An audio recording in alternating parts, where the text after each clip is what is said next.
Ya.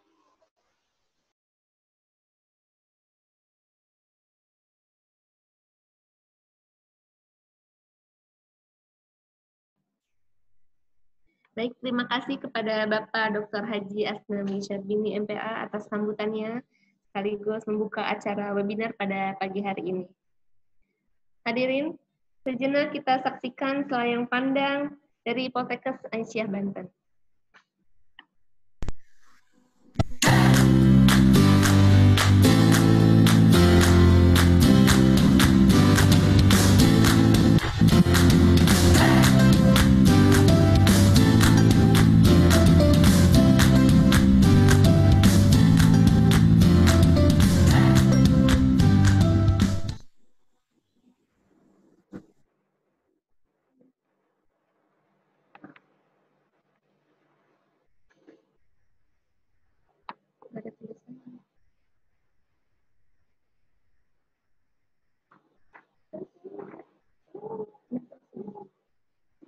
Hadirin peserta webinar yang berbahagia, memasuki kepada acara inti yaitu penyampaian materi webinar seri 3 pada pagi hari ini yang akan dipandu oleh moderator Ibu Konita M.Kep selaku dosen kebidanan di Poltekkes Aisyah Banten.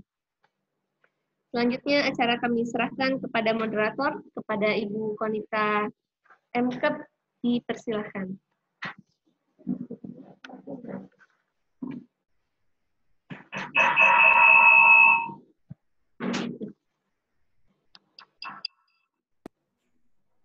Ya, terima kasih kepada MC. Assalamualaikum warahmatullahi wabarakatuh. Yang kami hormati Ketua Pimpinan Wilayah Aisyah Provinsi Banten, Ibu Dr. Hajah Iman Imah Hudari, Magister Pendidikan, beserta jajarannya. Yang kami hormati Ketua Badan Pelaksana Harian Poltekkes Aisyah Banten, Bapak Dr. Haji Asnawi Syarbini, Magister Pendidikan Agama, beserta jajarannya. Yang kami hormati Direktur Poltekkes Aisyah Banten, Bapak Dr. Haji Nur Afenzwar, Magister Kesehatan Masyarakat, beserta jajarannya. Yang kami hormati Ibu Sri Susanti, Sarjana Sains Terapan, Magister Manajemen, Magister Kesehatan, selaku Wakil Direktur 1 Bidang Akademik dan Kemahasiswaan, Poltekkes Aisyah Banten, selaku pemateri 2. Yang kami hormati Ibu Jumiati, Sarjana Sains Terapan, Magister Kesehatan Masyarakat, selaku Ketua Kaprodi D3 Kebidanan, Poltekkes Aisyah Banten, dalam kali ini sebagai pemateri. Yang kami hormati Bapak Ibu Ketua Prodi D3 Rekamedik dan Sistem Informasi dan D3 Fisioterapi. Yang kami hormati Pusat Penelitian dan Pengabdian Masyarakat Poltekkes Aisyah Banten selaku pelaksana webinar series. Yang kami hormati Mudir Pesma dan para mualim Pesma Hayati Nufus Poltekkes Aisyah Banten. Yang kami hormati para dosen dan staf Poltekkes Aisyah Banten serta hadirin peserta webinar seri 3 yang kami banggakan. Puji syukur marilah kita panjatkan kepada Allah Subhanahu wa taala atas rahmat kesehatannya dan sholawat serta salam semoga tetap tercurahkan kepada Nabi Muhammad SAW. Terima kasih kepada MC yang telah memberikan waktu kepada saya. Perkenalkan, saya Konita. Saya di sini sebagai moderator yang akan memandu jalannya sesi kali ini, yaitu penyampaian materi sekaligus diskusi yang nantinya juga akan ada sesi tanya jawab setelah kedua pemateri menyampaikan materinya. Saudara-saudara yang kami hormati, sebagaimana tercantum pada pengumuman, webinar serius ini dilaksanakan oleh Pusat Penelitian dan Pengabdian Masyarakat Poltekkes Aisyah Banten yang pada kesempatan hari ini akan membahas tentang upaya peningkatan kesehatan maternitas di era pandemi COVID-19. Untuk itu, semua tentu sangat membutuhkan informasi sekaligus sebagai upaya menyamakan persepsi sebagaimana yang kita harapkan bersama pada webinar kali ini. Sebelum kedua pemateri menyampaikan materinya, saya sampaikan beberapa ketentuan acara inti kita sebagai berikut. Pemateri kami beri waktu untuk penyampaian materi selama 30 menit. Peserta webinar diharapkan mengikuti semua sesi pada webinar seri 3 ini. Dimohon kerjasamanya kepada peserta agar menonaktifkan audio selama webinar berlangsung. Untuk pertanyaan, peserta dapat menuliskan pada fitur live chat yang tersedia dalam Zoom webinar maupun live streaming Facebook. Form absensi akan kami berikan pada akhir penyampaian materi atau pada saat sesi tanya jawab melalui fitur live chat dalam Zoom webinar maupun live streaming Facebook. Apabila peserta tidak mengisi form absensi, maka tidak diberikan e-sertifikatnya. Demikian peraturan yang akan kita pakai. Sebelum memasuki ke pemateri, mari saksikan terlebih dahulu selayang pandang Poltekkes Aisyah Banten.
Baiklah, sebelum pemateri pertama menyampaikan materinya, saya akan bacakan terlebih dulu CV dari Ibu Jumiati, SSIT, Magister Kesehatan Masyarakat. Nama lengkap Jumiati, Sarjana Sains Terapan, Magister Kesehatan Masyarakat. Jabatan fungsional sebagai Lektor, jabatan struktural, yaitu Ketua Prodi D3 Kebidanan Poltekkes Aisyah Banten. Tempat tanggal lahir Bangkalan 4 Juni 1976. Alamat rumah Komplek Permata Banjar Asri, Blok A12 nomor 11 RT 5 RW 9 Kelurahan Banjarsari Kecamatan Cipocok Jaya Kota Serang. Alamat kantor Poltekkes Aisyah Banten, Jalan Raya Cilegon, kilometer 8, Desa Pejaten, Keramat Watu, Serang, Banten. Beliau, riwayat pendidikan beliau S1 dari PIKIM Jakarta, bidang ilmunya D4 Kebidanan, S2-nya beliau dari Universitas Hamka Jakarta, bidang ilmu kesehatan masyarakat tahun 2010-2013. Riwayat organisasi tahun 2012 sampai 2015 aktif dalam Forum Komunikasi Pendidikan Kebidanan Provinsi Banten, jabatan beliau sebagai ketua. Kemudian tahun 2016 sampai 2020 aktif dalam AIPKEMA, di AIPKEMA sebagai Ketua Regional Banten, Jakarta, dan Jabar. 2016 sampai 2020 aktif di LPPA PWA Banten sebagai Ketua. 2016 sampai 2020 aktif di PCA Aisyah Banten, Cipocok Jaya sebagai Ketua. Demikian CV dari Ibu Jumiati, Sarjana Sains Terapan, Magister Kesehatan Masyarakat. Selanjutnya kita memasuki materi yang pertama yaitu dengan judul Upaya Peningkatan Kesehatan pada Ibu Hamil di Era Pandemi. Kami persilahkan kepada yang terhormat Ibu Jumiati, Sarjana Sains Terapan, Magister Kesehatan Masyarakat. Kami persilahkan.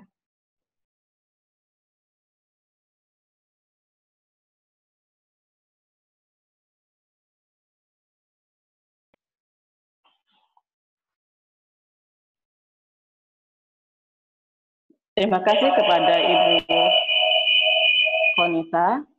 Bismillahirrahmanirrahim. Assalamualaikum warahmatullahi wabarakatuh.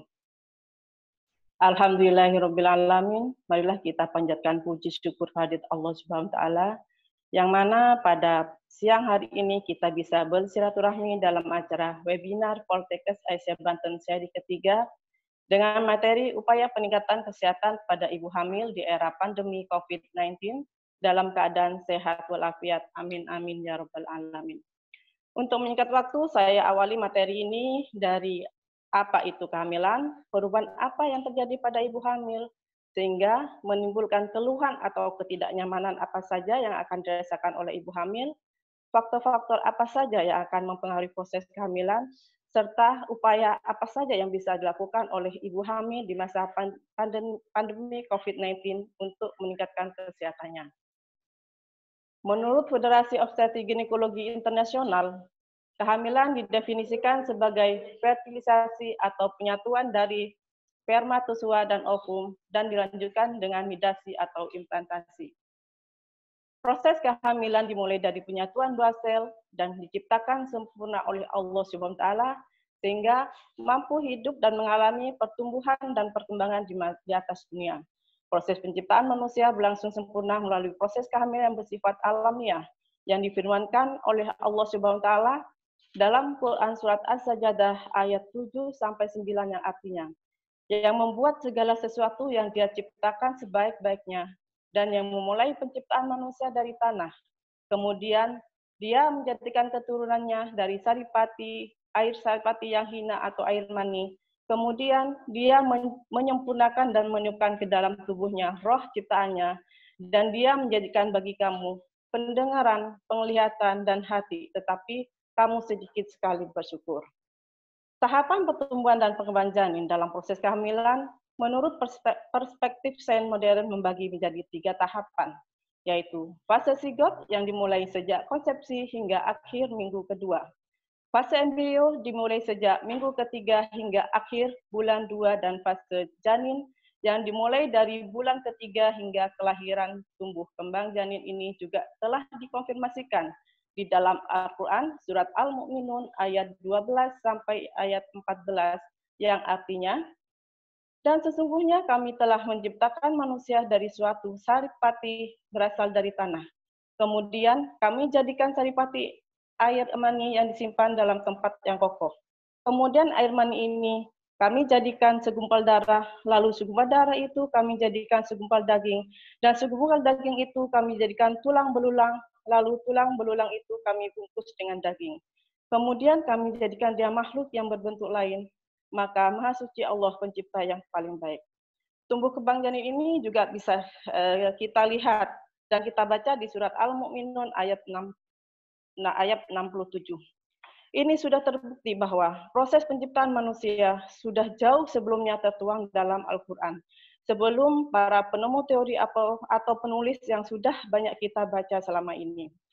Dalam proses kehamilan akan terjadi beberapa perubahan yang akan dialami oleh ibu hamil. Yang pertama, perubahan fisik pada ibu hamil. Proses kehamilan memiliki dampak besar bagi ibu karena terjadi perubahan di dalam dirinya. Perubahan yang sangat nampak terjadi karena fetus atau janin tumbuh dan berkembang di dalam tubuhnya yang terjadi secara bertahap. Perubahan fisik menyesuaikan dengan kebutuhan untuk proses tumbuh dan kembang janin. Proses tumbuh dan kembang janin harus tetap disyukuri oleh orang tua bagaimanapun proses yang terjadi karena Allah Subhanahu wa taala telah menciptakan hambanya dengan sebaik-baik bentuk. Perubahan secara fisik umumnya menjadi patokan dengan melihat terjadi peningkatan berat badan pada ibu hamil. Perubahan yang kedua yaitu perubahan kesehatan mental pada ibu hamil. Masa kehamilan merupakan masa peralihan dari sosok wanita menjadi seorang ibu. terlebih pada ibu dengan kehamilan pertama atau primigavida, yang lebih memperberat perubahan kesehatan mental karena perubahan fisik yang dialami merupakan pengalaman baru baginya. Kecemasan pada ibu hamil lebih besar dibandingkan dengan suaminya karena pengaruh hormon kehamilannya ikut berperan memperberatnya. Pasangan yang juga tidak bisa mengendalikan dan menenangkan dirinya berpengaruh terhadap kondisi psikologis ibu hamil. Ibu hamil membutuhkan dukungan sepenuhnya dari pasangannya untuk bisa menjalani kehamilan dengan aman dan nyaman. Perubahan kesehatan mental ibu selama kehamilan jika tidak dikelola dengan baik akan menyebabkan terjadinya komplikasi, baik fisik dan mental ibu dan janin yang dikandungnya. Kondisi kesehatan mental selama kehamilan akan mempengaruhi kehidupan di lingkungan rahim yang memiliki pengaruh sensitif bagi janin. Janin mengalami pertumbuhan dan perkembangan pada masa kehamilan kehidupan di rahim, sehingga janin mampu merekam apa yang dialami oleh ibunya dan dijadikan sebagai referensi untuk kehidupannya setelah dilahirkan. Stres selama kehamilan dapat menyebabkan terjadinya risiko kecemasan dan depresi pada ibu. Gangguan ini akan berdampak pada perilaku ibu, termasuk dalam perilaku memberikan perhatian bagi kehamilannya, serta ikatan emosional yang terbentuk antara ibu dan anak yang dimulai sejak masa kehamilan dan akan mempengaruhi berat badan bayi saat dilahirkan. Data yang ditemukan oleh Glover tahun 2016 menunjukkan bahwa gangguan kesehatan mental di United Kingdom merupakan komplikasi terbesar yang dialami ibu dalam kasus maternitas. Angka kejadian gangguan kesehatan mental sebesar 12% yang diikuti oleh hipertensi 5% dan perdarahan postpartum 4%. WHO mencatat sebanyak 15,6% ibu hamil mengalami gangguan psikologis dan sebanyak 10% terdapat di negara berkembang. Kesehatan mental ibu yang berhubungan dengan keadaan fisik dan mental janin telah difirmankan oleh Allah Subhanahu wa taala, yaitu pada Al-Qur'an surat Maryam ayat 22-26 yang artinya, maka Maryam mengandungnya, lalu ia menyisihkan diri dengan kandungannya itu ke tempat yang jauh. Maka rasa sakit akan melahirkan anak memaksa ia bersandar pada pangkal pohon kurma. Ia berkata, aduhai, alangkah baiknya aku mati sebelum ini, dan aku menjadi sesuatu yang tidak berarti lagi dilupakan. Maka Jibril menyerunya dari tempat yang rendah, janganlah kamu bersedih hati, sesungguhnya Tuhanmu telah menjadikan anak sungai di bawahmu. Dan goyanglah pangkal pohon kurma itu ke arahmu. Niscaya pohon itu akan membuahkan buah kurma yang masak padamu. Maka makan, minum, dan bersenang hatilah kamu. Jika kamu melihat seorang manusia, maka berkatalah, sesungguhnya aku telah bernazar berpuasa untuk Tuhan yang Maha Pemurah. Maka aku tidak akan berbicara dengan seorang manusia pun pada hari ini. Kesehatan mental pada ibu juga bisa kita baca di surat Al-Quran surat Ar-Ra'd ayat 28 yang berbunyi Bismillahirrahmanirrahim allazina amanu wa tatma'innu qulubuhum bidzikrillah ala bidzikrillah tatma'innul qulub, yang artinya orang-orang yang beriman dan hati mereka menjadi tentram dengan mengingat Allah. Ingatlah, hanya dengan mengingat Allah lah hati menjadi tentram. Pada masa kehamilan, dengan adanya perubahan yang dialami oleh ibu hamil, maka tentunya akan ada keluhan atau ketidaknyamanan yang akan dirasakan oleh ibu. Ketidaknyamanan pada masa kehamilan pada trimester 1 yang akan dirasakan oleh ibu antara lain, yang pertama stres. Stres umum dirasakan oleh ibu hamil selama kehamilan dan merupakan perubahan yang normal. Stres merespon stresor dengan fight or flight, respon menerima atau melawan. Stres selama kehamilan yang tidak dikelola dengan baik akan berdampak pada kehamilan yang menyebabkan ibu merasakan ketidaknyamanan hingga diperlukan asuhan untuk mengatasinya. Upaya yang dapat dilakukan adalah dengan menenangkan diri. Upaya menenangkan diri pada muslimah yaitu dengan melaksanakan sholat yang tercantum dalam Al-Quran surat An-Nur ayat 56 yang artinya, dan dirikanlah sembahyang, tunaikanlah zakat, dan taatlah kepada Rasul supaya kamu diberi rahmat. Maka dengan mendirikan sholat, hati ibu hamil insya Allah akan lebih tenang dan tentram untuk menjalani selama proses kehamilan. Keluhan ketidaknyamanan selanjutnya yaitu pada trimester 1 mual dan muntah. Adanya perubahan hormon yang terjadi pada kehamilan yaitu hormon estrogen, progesteron, dan human chorionic gonadotropin atau HCG yang dihasilkan oleh plasenta. Menurut penelitian, German Federal Agency menemukan bahwa jahe mampu memblok kerja dari serotonin, yakni senyawa yang dapat menyebabkan perut berkontraksi sehingga menimbulkan rasa mual. Jahe yang memberikan banyak manfaat bagi kesehatan dan telah disebutkan di dalam Al-Quran Surat Al-Insan ayat 17 yang berbunyi, Bismillahirrahmanirrahim, wa yusqawna fiha ka'san kana mizajuha senajila, yang artinya di dalam surga itu mereka diberi minum segelas minuman yang campurannya adalah jahe. Keluhan selanjutnya yaitu poliuri atau peningkatan frekuensi berkemih saat kehamilan. Hal ini juga terjadi akibat dari pembesaran uterus di dalam panggul sehingga mendesak kandung kemih dan timbul rasa ingin berkemih dengan intensitas bertambah pada ibu hamil. Hal ini juga terjadi akibat peningkatan volume cairan yang masuk ke dalam glomerulus sehingga produksi urin juga mengalami peningkatan. Pusing dan sakit kepala juga bisa dikeluhkan pada ibu hamil trimester pertama. Sakit kepala pada ibu hamil identik dikaitkan dengan peningkatan hormon selama kehamilan. Sakit kepala juga disebabkan oleh dehidrasi serta asupan nutrisi yang kurang akibat mual dan muntah dan juga ukuran waktu istirahat ibu hamil yang dialami selama kehamilan. Ketidaknyamanan selanjutnya yaitu pitalisme atau disebut juga dengan sekresi air liur berlebihan. Pitalisme umum terjadi selama usia kehamilan yang akan dimulai sejak usia kehamilan 2-3 minggu kehamilan dan berakhir ketika memasuki usia kehamilan kedua atau bahkan berlanjut hingga persalinan. Pitalisme terjadi akibat peningkatan keasaman mulut sehingga kelenjar saliva mensekresi air liur yang lebih banyak dari biasanya yang menyebabkan ketidaknyamanan pada ibu hamil karena merangsang mual dan muntah pada ibu hamil.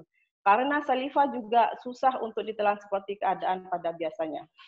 Ketidaknyamanan trimester kedua pada ibu hamil yang dirasakan bisa seperti hemoroid yang dikenal dengan wasir yang umumnya ditemukan pada ibu hamil yang didahului oleh konstipasi atau susah buang air besar. Konstipasi akibat faeses yang keras menekan pembuluh darah ketika mejan yang dipaksakan atau bisa juga karena akibat aktivitas duduk yang berlebihan dan mengangkat beban yang terlalu berat dengan posisi mengangkat yang salah. Wasir pada ibu hamil disebabkan oleh adanya penekanan pembuluh darah vena akibat pembesaran rahim dan masa dari pembesaran janin. Berkurangnya motilitas otot polos akibat peningkatan hormon progesteron menyebabkan konstipasi yang menjadi salah satu penyebab utama wasir. Anemi bisa dirasakan atau dikeluhkan pada ibu pada trimester kedua yaitu karena kekurangannya kadar hemoglobin atau kekurangan kadar Hb pada darah. Anemi terjadi pada ibu hamil umumnya terjadi karena turunnya kadar zat besi di dalam tubuh yang dapat mengganggu eritropoiesis atau pembentukan sel darah merah. Anemi umumnya mencerminkan kondisi nutrisi yang tidak terpenuhi dengan baik. Pemberian intervensi gizi kepada ibu hamil tidak bermakna harus mengkonsumsi segala sesuatunya secara berlebihan, walaupun ibu juga memberikan nutrisi kepada janinnya. Pemberian intervensi gizi secara cukup, seimbang, halal, dan thayyib atau baik terdapat dalam surat Al-Maidah ayat 87-88 yang artinya, hai orang-orang yang beriman, janganlah kamu haramkan apa-apa yang baik yang telah Allah halalkan bagi kamu. Dan janganlah kamu melampaui batas. Sesungguhnya Allah tidak menyukai orang-orang yang melampaui batas. Dan makanlah makanan yang halal lagi baik dari apa yang Allah telah rezekikan kepadamu. Dan bertakwalah kepada Allah yang kamu beriman kepadanya. Ketidaknyamanan selanjutnya yaitu udem, adanya peningkatan volume plasma dan diikuti dengan peningkatan komponen darah untuk digunakan sebagai keperluan dalam tumbuh kembang janin terjadi selama kehamilan.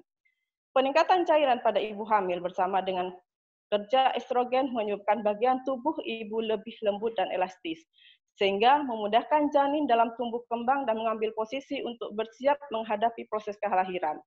Udem merupakan ketidaknyamanan yang bersifat fisiologis, namun dapat terjadi salah satu tanda ketidaknormalan pada kehamilan, yaitu pada kasus hipertensi. Pada trimester ketiga, yang dirasakan ketidaknyamanan pada ibu hamil yaitu sakit punggung. Ketidaknyamanan ini disebabkan oleh pembesaran payudara yang menyebabkan ketegangan otot dan keletihan. Posisi ibu menumpangi janin yang semakin lama semakin besar, merangsang sakit pada punggung. Pengaruh dari hormon kehamilan juga menyebabkan kartilago atau tulang rawan menjadi lebih lembek.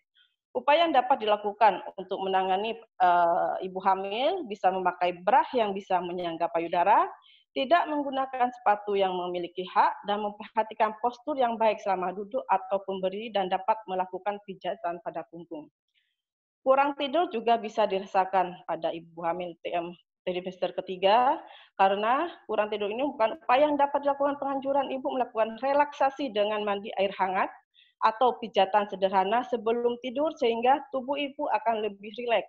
Minum susu hangat juga memiliki nilai dampak pada tidur yang nyenyak. Sesak nafas juga dirasakan pada ketidaknyamanan trimester 3 pada kehamilan karena adanya peningkatan hormon progesteron yang menyebabkan sistem pernafasan lebih sensitif sehingga ibu hamil merasa sesak nafas sebagai upaya untuk beradaptasi dengan hiperventilasi yang terjadi pada ibu hamil. Kebutuhan oksigen yang meningkat pada ibu hamil karena adanya peningkatan volume darah serta pembesaran uterus sehingga bagian teratas janin menekan bagian diafragma ibu. Varises bisa terjadi varises pada ketidaknyamanan trimester ketiga karena akibat adanya peningkatan cairan dapat menyebabkan terjadinya pembesaran pada pembuluh darah vena. Pembuluh darah arteri bersifat elastik dan berusaha menyesuaikan dengan volume cairan. Pembuluh vena lebih bersifat kaku sehingga pembesaran pembuluh darah vena berada persis di bawah kulit akan tampak sehingga disebut sebagai varises. Upaya yang bisa dilakukan oleh ibu hamil yaitu dengan menggunakan alas kaki yang nyaman dan menghindari penggunaan sepatu hak tinggi.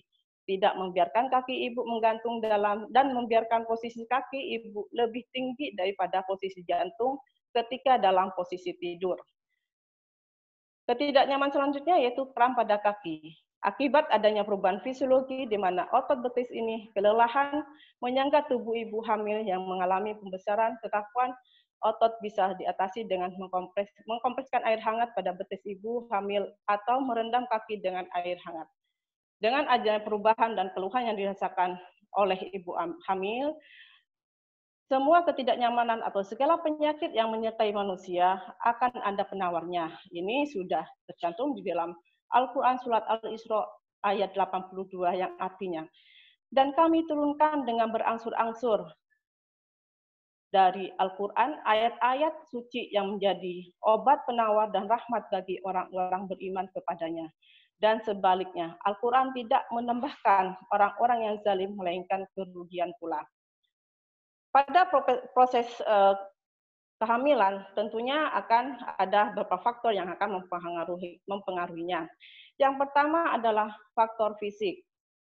Penyakit atau komplikasi yang berlangsung berhubungan dengan kehamilan. Jadi penyakit ini memang akan timbul ketika ibu mengalami kehamilan seperti hiperemesis gravidarum, preeklamsi, kelainan plasenta atau selaput janin, perdarahan atau komplikasi lainnya yang ditemukan pada kehamilan.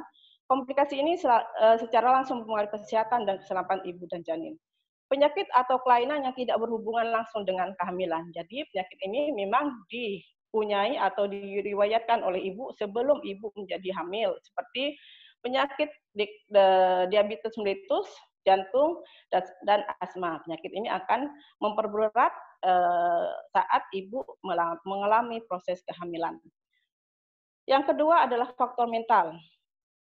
Stres internal, stres yang berasal dari dalam diri sendiri yang timbul akibat adanya kehamilan. Stres ini dapat dijumpai dalam bentuk kecemasan, ketegangan, ketakutan, penyakit, rasa tidak percaya diri, perubahan penampilan yang umum terjadi selama kehamilan, perubahan peran menjadi orang tua pada kehamilan pertama, serta sikap terhadap kehamilan yang dialami. Stresor eksternal, stres yang berasal dari luar diri ibu hamil, misalnya status marital karena terjadi kehamilan yang di luar nikah, maladaptasi, hubungan sosial yang tidak baik antara ibu hamil dengan warga sekitar, kasih sayang dari orang terdekat atau pada keluarga yang broken home, serta dukungan mental dari seluruh aspek sosial. Faktor yang terakhir pada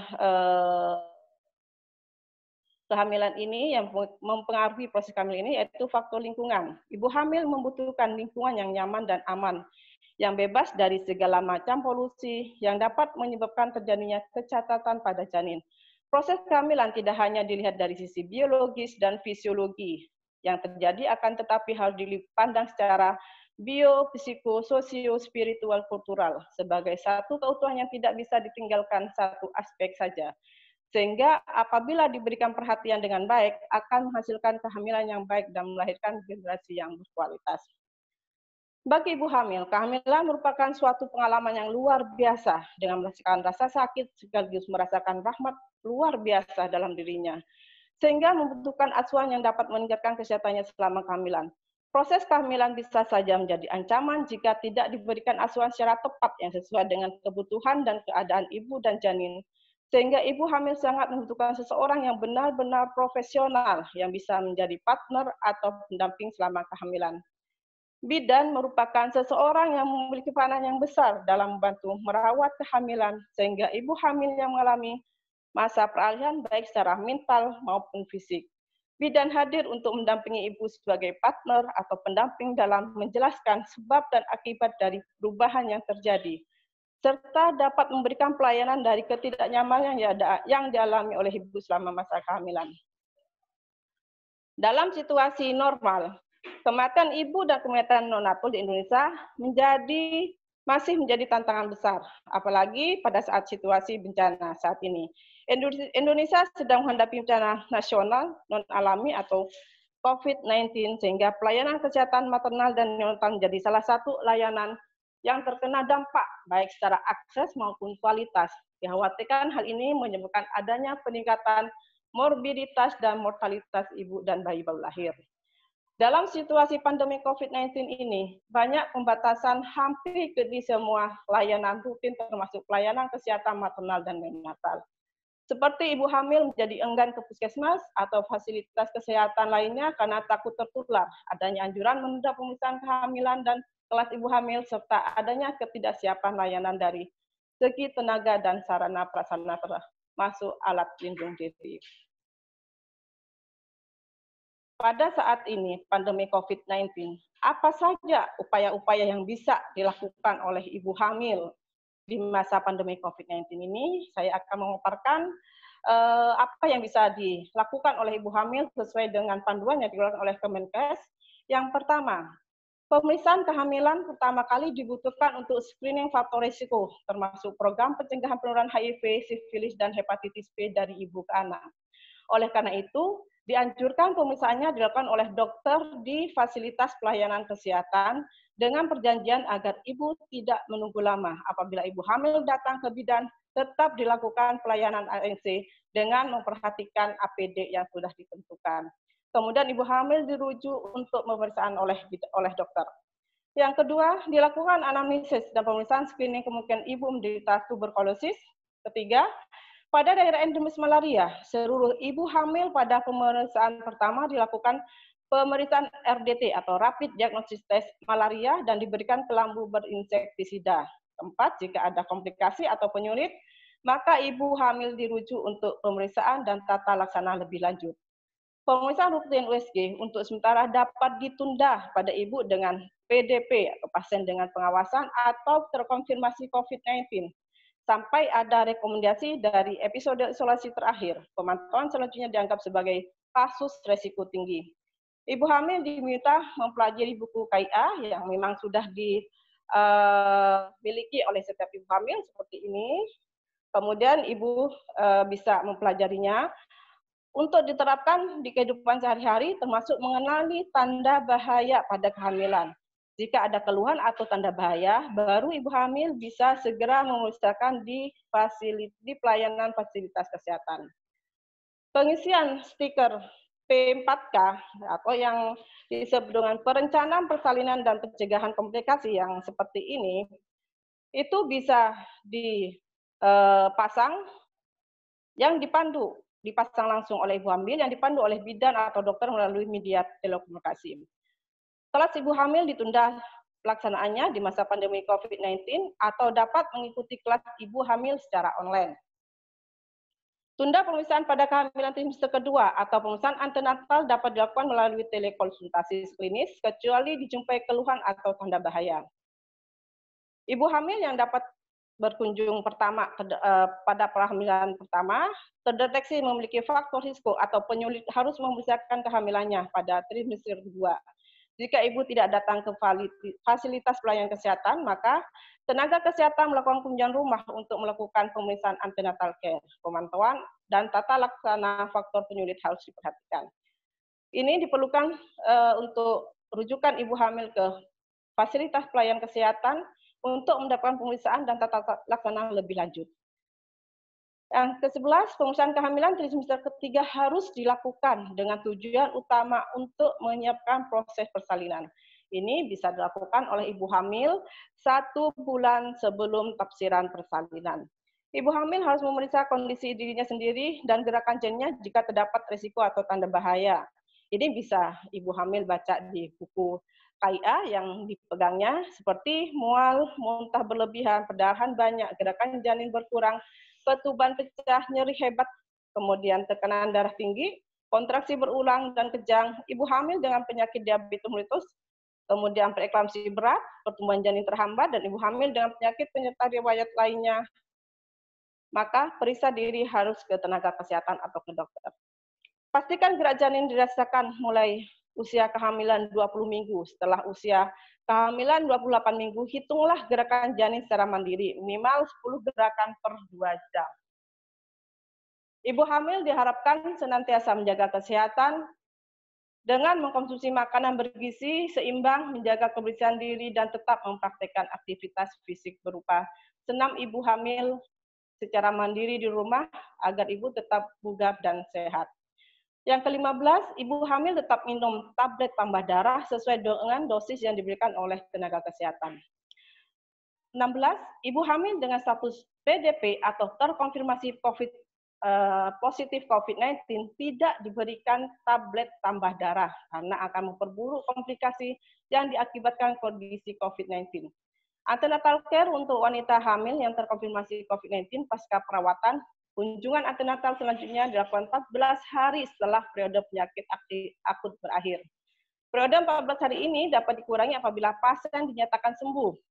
Direkomendasikan dilakukan USG antenatal untuk pengawasan pertumbuhan janin. 14 hari setelah resolusi penyakit akut.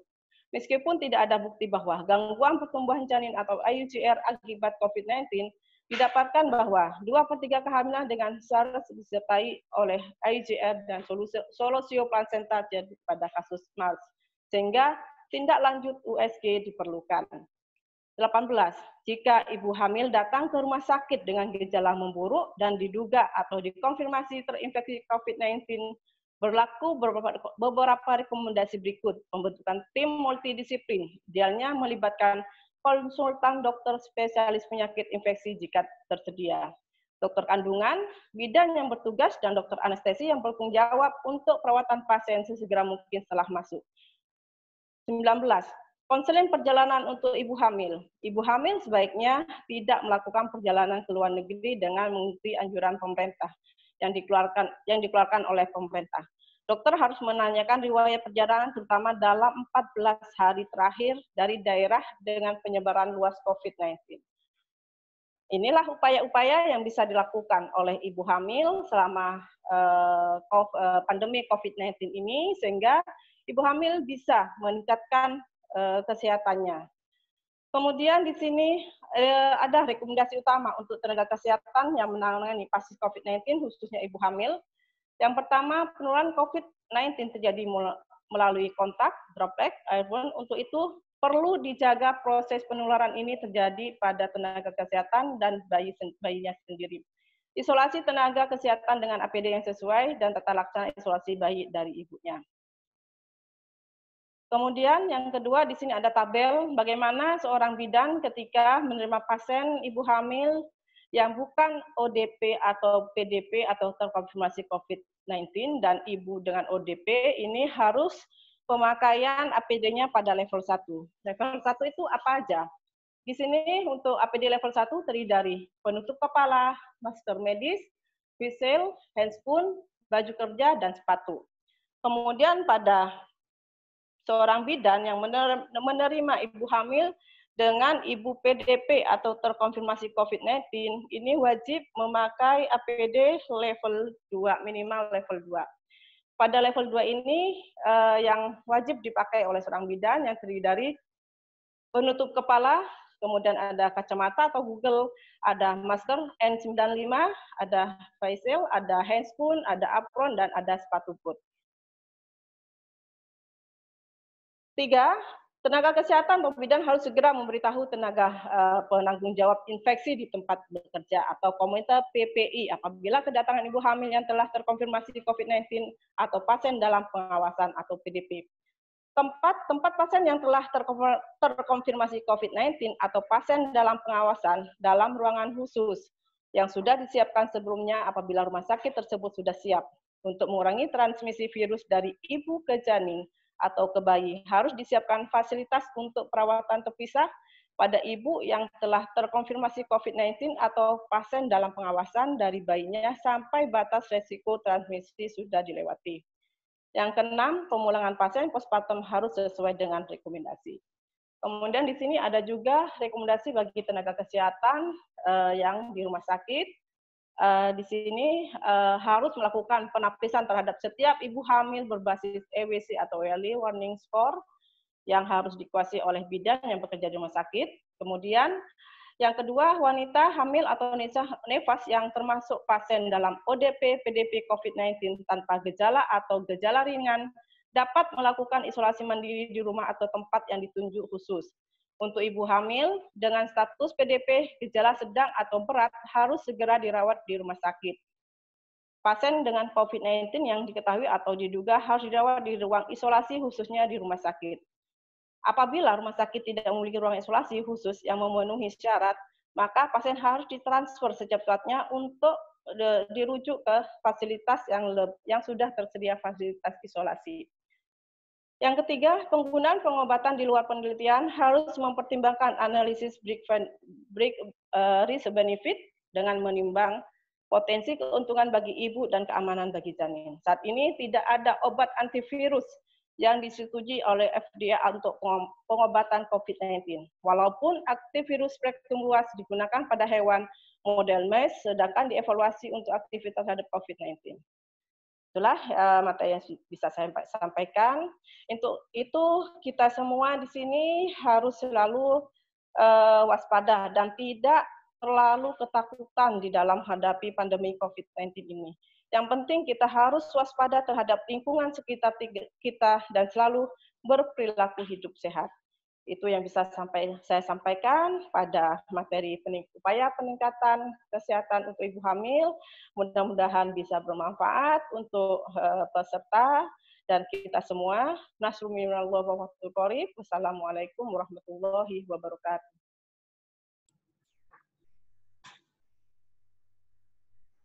Ya, terima kasih kepada Ibu Jumayati, Sarjana Sains Terapan Magister Kesehatan Masyarakat yang telah menyampaikan materinya.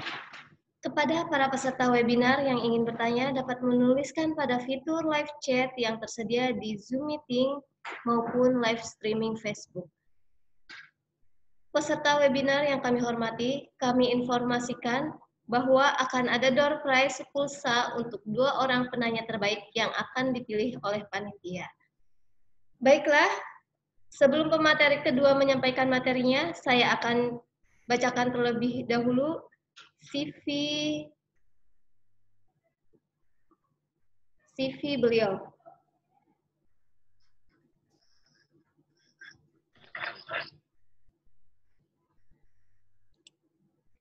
Nama lengkap Sri Susanti, Sarjana Sains Terapan, Magister Manajemen, Magister Kesehatan. Jabatan fungsional sebagai asisten ahli, jabatan struktural yaitu Wakil Direktur 1 Bidang Akademik dan Kemahasiswaan Politeknik Kesehatan Aisyah Banten. Tempat tanggal lahir Karanganyar 14 Februari 1980, alamat rumah Perumnas Bumi Cibeber Kencana Cilegon. Saat ini alamat kantor yaitu di Poltekkes Aisyah Banten. Riwayat pendidikan S1 beliau menempuh di Stikim, Jakarta dengan bidang ilmu bidan pendidik. Tahun lulus 2007, kemudian beliau melanjutkan S2 di IMNI dan Stikim di bidang ilmu manajemen kesehatan reproduksi pada tahun 2009 dan 2016.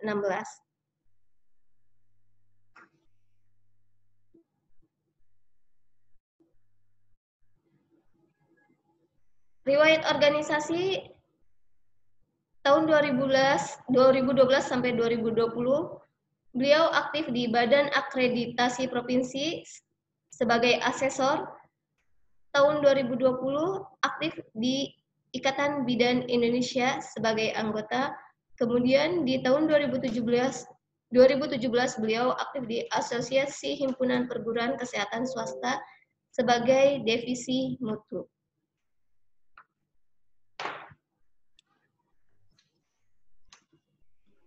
Demikian CV dari Ibu Sri Susanti. Selanjutnya kita memasuki materi yang kedua, yaitu dengan judul Upaya Peningkatan Kesehatan pada Ibu Nifas di Masa Pandemi COVID-19. Kami persilakan kepada yang terhormat Ibu Sri Susanti, Sarjana Sains Terapan Magister Manajemen, Magister Kesehatan. Kami persilahkan. Terima kasih. Suara saya terdengar, Ibu Konita? Iya. Oke. Terima kasih Ibu Konita atas waktu yang diberikan kepada saya. Assalamualaikum warahmatullahi wabarakatuh. Salam sejahtera untuk kita semua. Baik, Bapak dan Ibu peserta webinar Poltekkes Aisyah Banten Series 3. Hari ini kita akan membahas tema terkait dengan upaya peningkatan Ibu Nifas dan menyusui di masa pandemi COVID-19. Seperti kita ketahui bersama, saat ini COVID-19 atau yang kita kenal dengan Corona sudah merubah seluruh tatanan kehidupan dari berbagai aspek, termasuk di dalamnya adalah aspek kesehatan. Sama-sama kita ketahui bahwa efek yang ditimbulkan dari Corona begitu luar biasa, sehingga pemerintah menetapkan Corona sebagai bencana nasional non-alam. Next.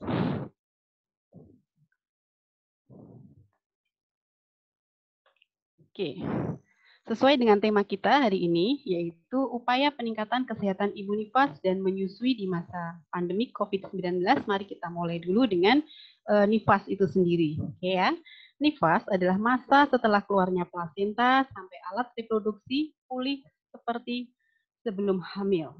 Secara normal, masa nifas berlangsung selama 6 minggu atau 40 hari.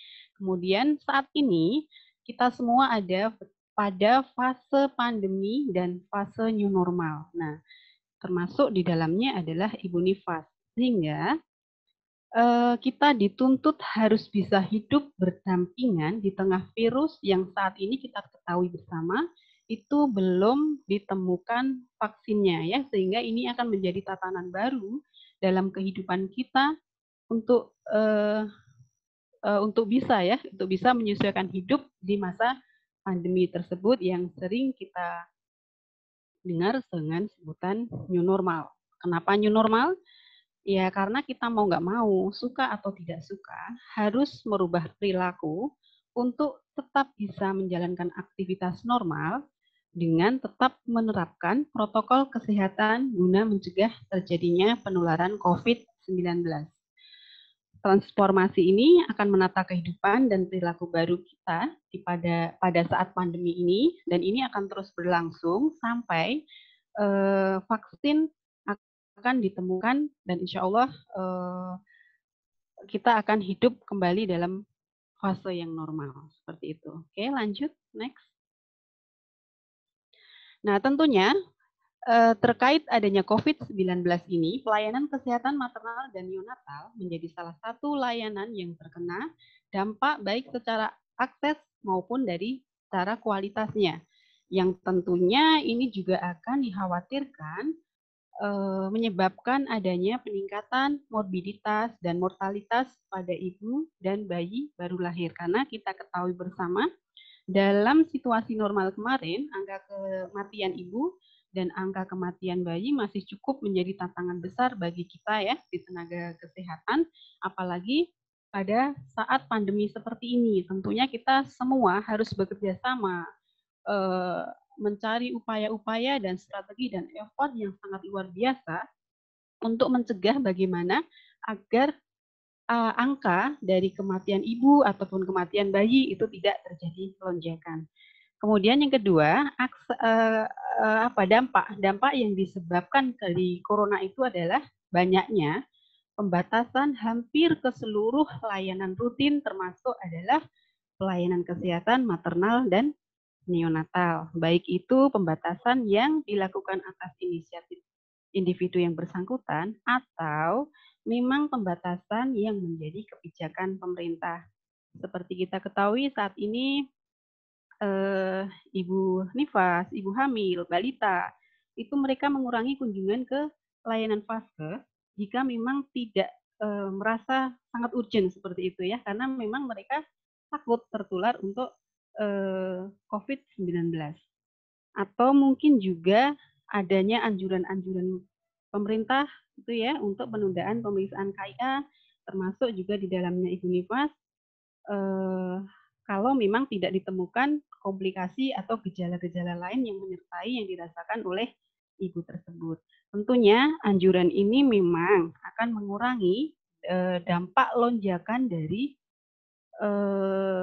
efek yang ditimbulkan dari virus corona tersebut. Tetapi di sisi lain itu juga akan menyebabkan penurunan kunjungan vaskes ya, seperti kita tahu kemarin juga ada data yang dirilis dari pemerintah itu kan terjadi juga lonjakan ya angka kehamilan bagi pasangan usia subur. Nah, ini juga menjadi PR baru nih ya bagi pemerintah. Tentunya juga menjadi PR kita bersama bagi tenaga kesehatan. Next. Mari Bu, next.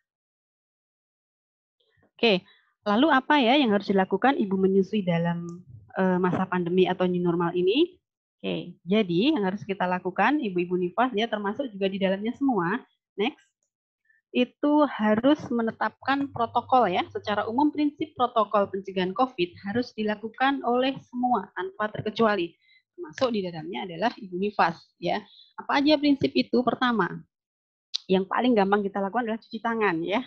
Dan ini masih menjadi budaya yang belum terbiasa. Ya. Jadi cuci tangan ya masih dianggap ketika mau makan atau setelah makan itu aja ya. Tetapi pada masa pandemi ini dan masa new normal ini mencuci tangan adalah protokol yang harus dilakukan guna untuk mengurangi lonjakan angka kejadian COVID. Nah, cuci tangan ini dianjurkan selama 20 detik tentunya dengan menggunakan sabun dan air mengalir. Nah, bagi ibu-ibu mungkin yang ikut dalam acara webinar ini ada Ibu Nifas, nah itu bisa dilihat di buku KIA juga ya. Jadi di buku KIA yang ibu-ibu dapatkan dari ibu bidan mungkin atau dari puskesmas atau dari petugas pelayanan kesehatan yang lain, bukunya bisa dilihat di situ ada panduan bagaimana mencuci tangan dengan benar. Nah, kalau misalkan kita tidak ketemu sabun atau tidak ada air, kita bisa menggunakan hand sanitizer. Oke. Kemudian cuci tangan itu kapan sih sebaiknya? Cuci tangan itu pada saat ibu menyusui. Kemudian pada saat ibu mau memandikan bayi, memegang bayi, kemudian mau merawat bayi, mau makan setelah dari kamar mandi, buang air besar, buang air kecil, itu harus dibiasakan sekarang rutin cuci tangan. Kalau dulu barangkali pada saat kita hidup di fase normal itu hanya 2 kali cuci tangan mungkin, sekarang bisa 4 kali, 5 kali, bahkan sampai 10 kali ya. Jadi sudah dididik cuci tangan. Dan itu memang kadang ke kulit itu juga agak menjadi kering ya, tapi itu tetap protokol yang harus dilakukan. Kemudian yang kedua, kita juga harus memakai masker. Nah, masker ini juga belum menjadi budaya ya di kita semua, karena pakai masker itu kadang masih rasanya nggak nyaman gitu ya. Sama, saya juga merasakan kalau pakai masker tuh kadang ngap rasanya gitu ya. Tapi mau nggak mau kan kita tadi sudah sepakat bahwa kita harus bisa hidup berdampingan dengan virus corona ya. Kalau kita nggak mau kalah dengan corona, ya kita harus lawan. Caranya gimana? Protokol harus dijalankan ya. Jadi usahakan kalau kita pakai masker itu tertutup semua ya, mulutnya, kemudian hidungnya itu tertutup rapat oleh masker. Dan jangan pada pas kita bicara, maskernya kadang dibuka. Nah, itu kadang yang masih menjadi habit-habit kita ya yang belum terbiasa. Jadi pakai masker tuh ya. Tapi kalau nanti pas mau bicara mungkin karena engap ya maskernya dibuka. Padahal itu adalah yang menyebabkan droplet itu bisa menimbulkan paparan seperti itu ya. Kemudian untuk bapak-bapak atau ibu-ibu tenaga kesehatan yang mungkin bergabung dengan webinar kami Poltekkes Aisyah Banten, itu juga perlu dipahamkan ke pasien ya atau kepada klien-kliennya untuk penggunaan masker itu dapat mengurangi ketika salah menggunakan masker tersebut itu bisa mengurangi efektivitas dari maskernya itu sendiri. Kemudian kita juga harus mengenal macam-macam masker ya. Kemarin kita juga ada isu yang sempat nasional booming ya, bagaimana tenaga kesehatan juga kekurangan APD gitu ya. Itu juga sudah sempat kemarin kita dengar bersama. Nah, kita harus bijak juga menggunakan masker ya. Masker yang sering kita gunakan itu ya, biasanya ada masker medis dan ada masker kain ya. Nah, kita harus bijak menggunakan masker tersebut bila mana dalam situasi yang seperti apa gitu ya.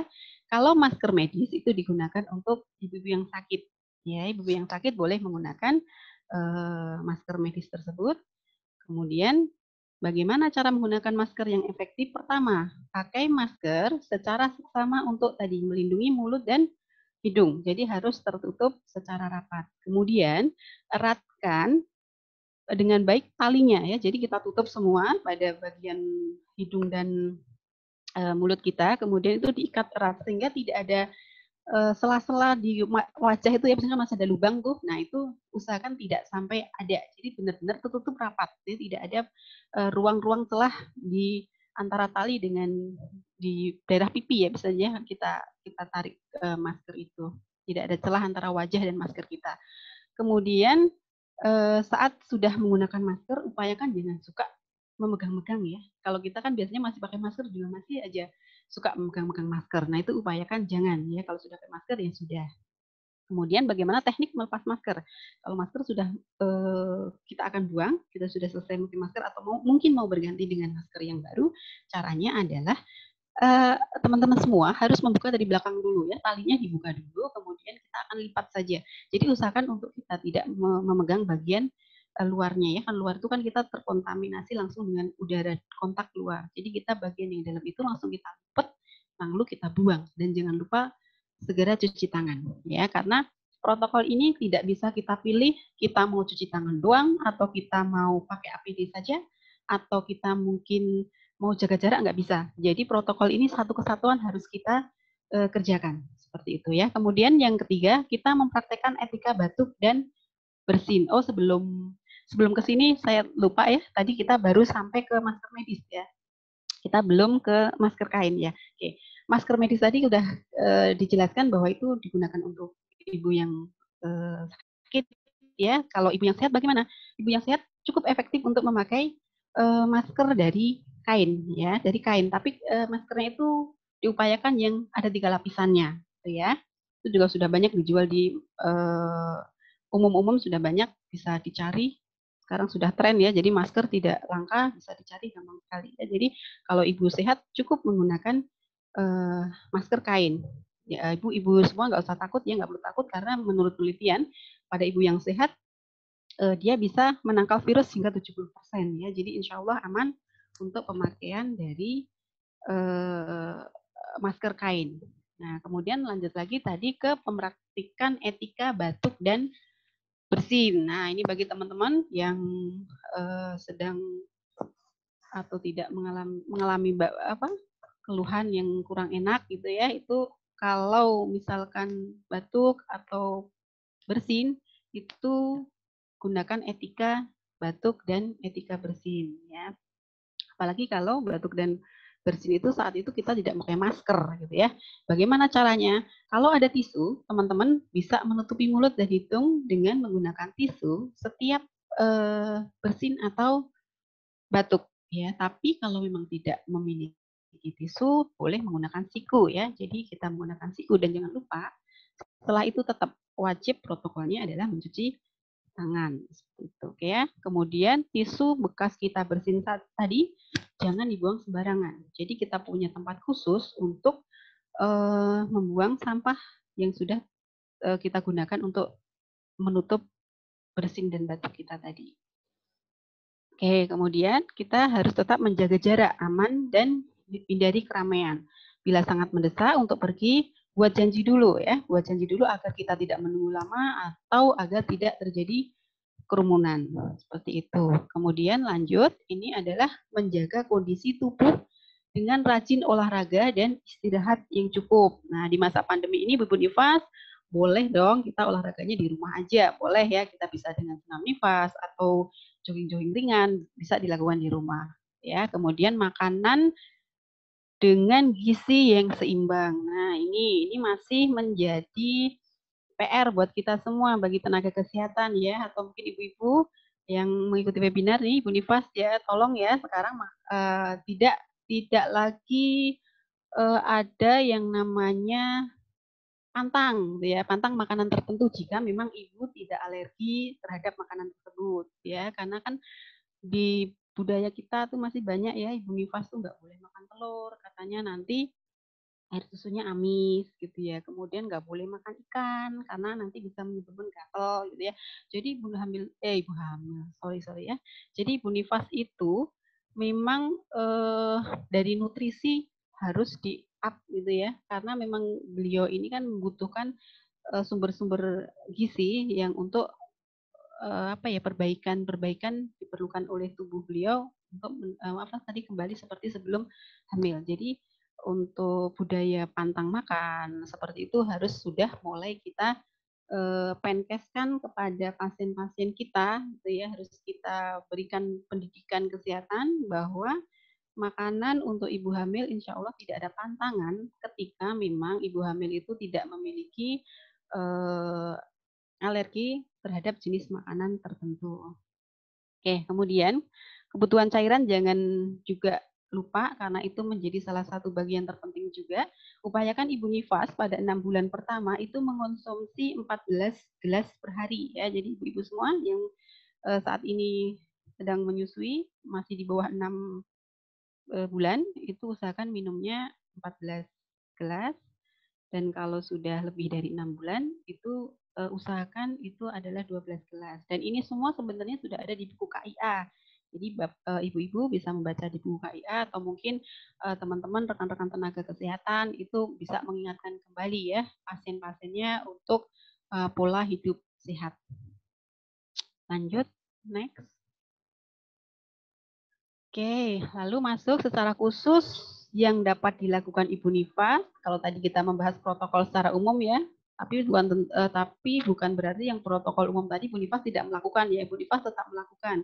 Cuma secara khususnya ini yang bisa dilakukan Ibu Nifas yang pertama, Ibu Nifas dan keluarga harus memahami tanda bahaya di masa nifas. Ini juga ada di buku KIA.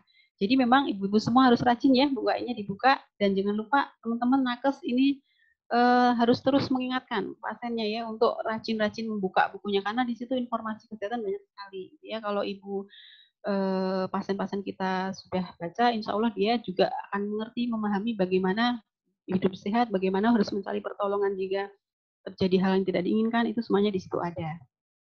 Ya. Tanda nifas itu apa aja? Satu, adanya perdarahan dari jalan lahir. Kemudian keluar cairan dari jalan lahir yang berbau, ya. Jadi cairannya berbau. Kemudian bengkak di wajah, di kaki, di tangan, bahkan mungkin ibu ada yang kejang. Kemudian demam lebih dari 2 hari. Kemudian ibu terlihat depresi. Kalau ada salah satu dari tanda-tanda tersebut, silahkan hubungi tenaga kesehatan, ya. Kemudian yang kedua, pelaksanaan kunjungan nifas pertama dilakukan di Vaskes, ya, karena kunjungan pertama itu kan 6 jam ya, 6 jam sampai 2 hari. Jadi kan asumsinya ini ibu masih dalam perawatan di Vaskes, jadi ini kita bisa lakukan ya pelaksanaan asuhannya di Vaskes untuk kunjungan pertama. Untuk kunjungan nifas yang kedua, ketiga, dan keempat itu bisa dilakukan dengan metode kunjungan oleh nakes atau bisa dengan menggunakan metode online, ya. Ini bisa dilihat situasi dan kondisi daerah-daerah tertentu.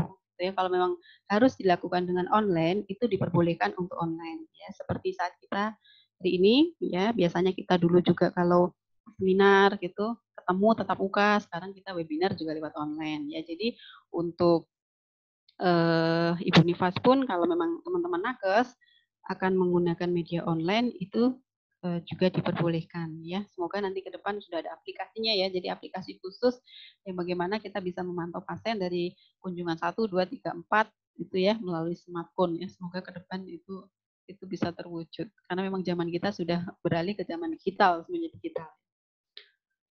Oke, kemudian yang ketiga yang tidak kalah penting di masa Nifas itu kita salah satu pelayanannya adalah pelayanan KB ya.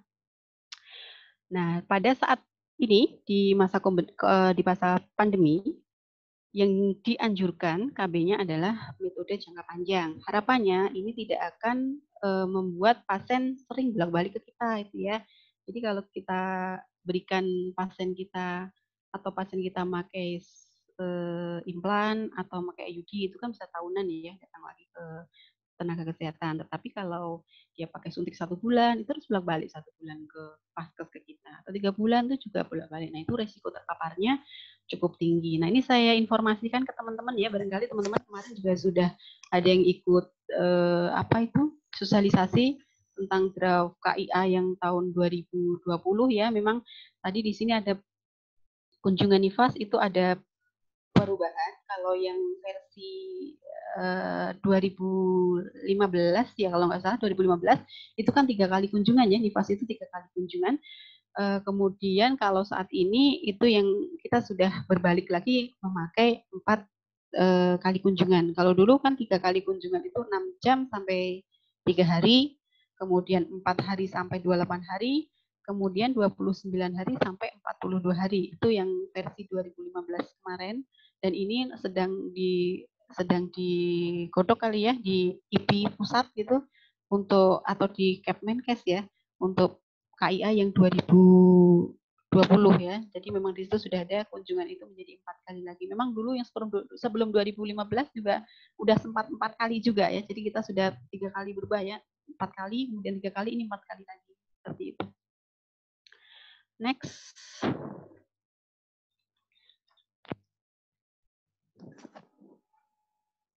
Lanjut, Ibu. Oke.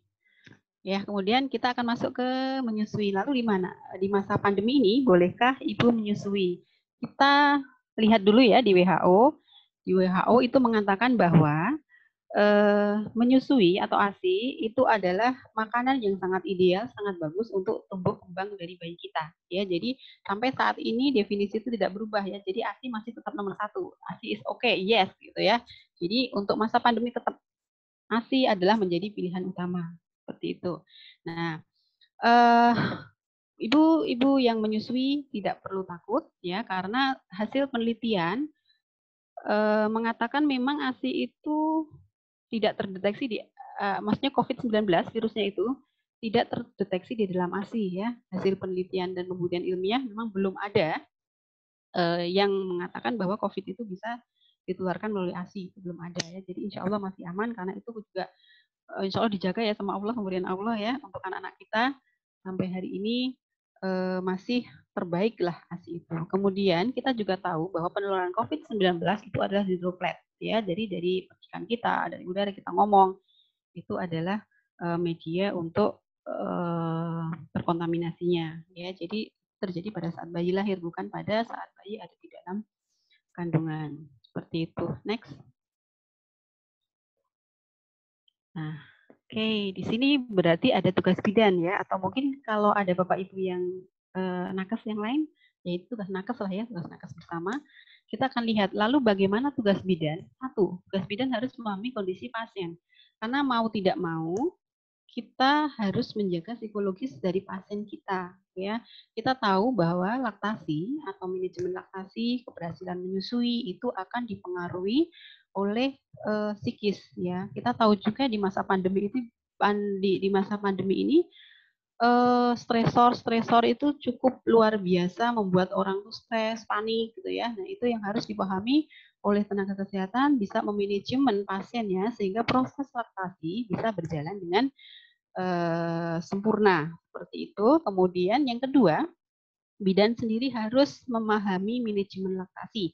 Jadi kalau dua-duanya ini kita pahami, insya Allah proses laktasi saat kemudian kita memberikan asuhan kepada ibu menyusui itu bisa berjalan dengan baik. Next. Oke, kita lihat sebentar ini ya mereview dari proses laktasi. Kalau kita lihat di situ ada ibu sedang menyusui ya. Ibu sedang menyusui begitu manis, begitu ya menyenangkan sekali ya. Nah, tapi di balik gambar itu sebenarnya ada hormon-hormon yang bekerja untuk proses keberhasilan menyusui tersebut. Kita bisa lihat ini di gambar ya. Secara umum kalau kita lihat gambar ini adalah bahwa menyusui itu dipengaruhi oleh beberapa faktor. Ya, di atas itu ada gambar sound ya, berarti ini mendengar suara bayi, tangisan bayi. Nah, itu kan berarti efek psikologis yang ditimbulkan. Efek psikologis itu sangat berpengaruh terhadap proses menyusui. Kemudian di situ juga ada bayi, ya, ada bayi. Berarti intinya menyusui itu akan berhasil jika dua faktor ini bisa berjalan dengan baik. Seperti itu. Kalau ibunya tidak stres, ibunya senang, ibunya bahagia, maka prolaktin dan oksitosin akan dikeluarkan oleh hipotalamus, diekspresikan oleh hipotalamus anterior dan posterior untuk memproduksi ASI pada sel asinernya ya. Jadi secara tidak perlu dikomando itu ya, kalau ASI sudah kosong di dalam susu ibu dan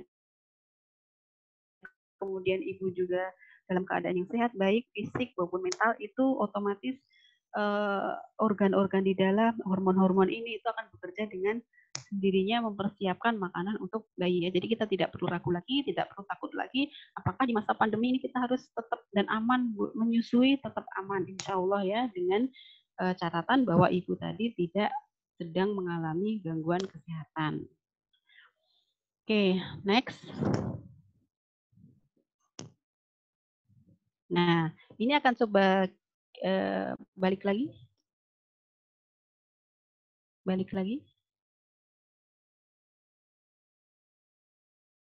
Oke. Di bawah dari bagan tadi ada slide-nya mungkin. Ini ya, oke.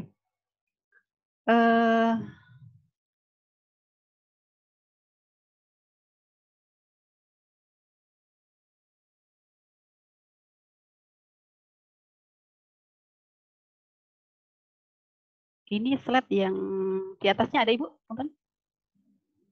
Sambil kita menunggu, tadi kita balik lagi ke manajemen laktasi. Oh, ini sudah ya. Oke. Ini menyusui di masa COVID ya. Jadi ini ibu-ibu dengan COVID-19. Jadi tadi akan kita pilih nanti ibu-ibu itu yang menyusui sehat yang pertama, yang kedua dengan COVID ya. Kalau ibu sehat boleh menyusui ya. Tapi kalau ibu dengan suspek COVID, kita upayakan dengan ASI perah ya. Jadi kalau ibu yang sehat boleh lanjutkan, silahkan menyusui dengan nanti memakai beberapa protokol untuk bagaimana menyusui yang baik pada saat pandemi pada ibu yang sehat. Pada ibu yang COVID suspek atau sedang menunggu konfirmasi hasil, kita anjurkan untuk ASI perah. Nah, pada pelaksanaan ASI perah ini itu juga harus diperhatikan bahwa alat-alat yang kita gunakan itu harus betul-betul steril. Nah, ini menjadi tugas tanggung jawab dari kita semua, Bapak-bapak, Ibu-ibu yang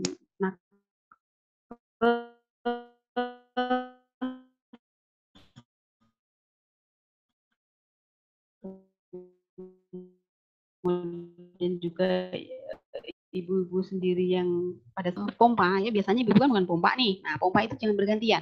Gunakan satu pompa untuk satu ibu ya. Jadi khusus pribadi. Jadi ini menjadi barang pribadi. Kemudian sterilisasi alat-alat setelah kita pakai, kita juga harus membersihkan permukaan botol sebelum disimpan ya, walaupun sepertinya habis kita tuang ASI kita dari pompa tadi kita tuang, jangan langsung dimasukkan ke tempat penyimpanan, tapi kita bersihkan kembali permukaannya. Kemudian cara penyimpanan ASI perah juga harus betul ya, karena penyimpanan yang benar akan mempengaruhi terhadap kualitas ASI sendiri. Kemudian kalau sudah melakukan pemerahan ASI itu harus simpan alat dengan baik ya. Jadi jangan ditinggal aja, udah selesai ditinggal tanpa dicuci ya. Nanti cucinya nanti itu jangan ya. Jadi upayakan setelah selesai itu harus segera disterilkan, dicuci seperti itu. Cuci, steril, kemudian disimpan. Oke, lanjut. Next, Ibu.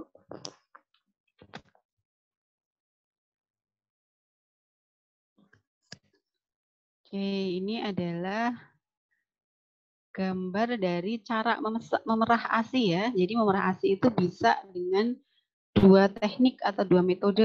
Pertama kita menggunakan tangan dengan diperah biasa, yang kedua dengan alat. Alat ini banyak macamnya ya, ibu-ibu bisa searching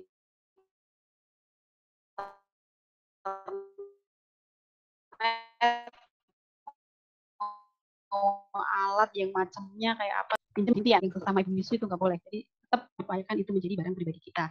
Nah, kita akan bahas sedikit tentang memerah ASI dengan tangan ya, dengan menggunakan tangan. Gitu. Di situ kita lihat ibu sedang memerah ya. Nah, di gambar itu memerahnya adalah jangan sampai salah. Jadi memerah itu yang betul adalah di belakang areola, yang maksudnya di belakang puting itu kan ada warna hitam. Nah, itu namanya areola mame. Itu ditekan ya. Karena kalau kita salah menekan, misalkan putingnya kita tekan, itu tidak akan ada ASI yang keluar. Karena kita tahu ya, ASI itu tertampung ada di bagian yang di belakang areola tadi. Di situ ada namanya sinus laktif. Kita lihat perjalanan, ASI itu kan mulai tadi disekresikan dengan bantuan hormon prolaktin, kemudian prolaktin ke asiner, asiner membuat ASI, kemudian ASI disalurkan melalui ductus tubulus, kemudian ductus activerus, kemudian ke sinus. Nah, di sinus itulah dia berhenti sebentar. Kemudian kalau ibu tekan di situ, maka ASI akan keluar lancar. Ya, jadi ini juga harus dipahamkan kepada klien-klien kita. Pasti dan caranya salah, tidak keluar, maka ibu itu akan stres. Itu ya, ibu merasa ASI saya nggak ada. Nah, itu yang menjadi pemicu ibu-ibu untuk menyerah menyusui dan memberikan susu formula pada akhirnya ya. Jadi tetap upayakan cara memerahnya pun benar agar ibu juga senang mendapatkan ASI juga banyak.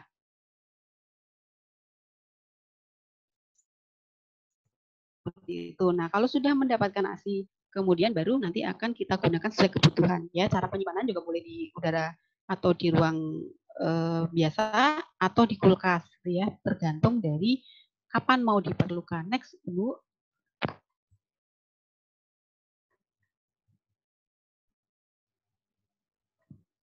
Oke, sambil menunggu slide ya. Di slide saya nanti di situ akan ini dulu ya. Oke. Ini kebersihan alat pompa. Kebersihan alat pompa tadi kalau ibu menggunakan pompa itu caranya setelah dipakai harus cuci, setelah dicuci sterilkan. Ibu boleh memilih metodenya ya, mau dikukus atau direbus atau dipanas kering atau mau di steam silahkan ya. Setelah itu disimpan. Simpan dalam tempat rapat, kering dan tertutup. Next, Ibu.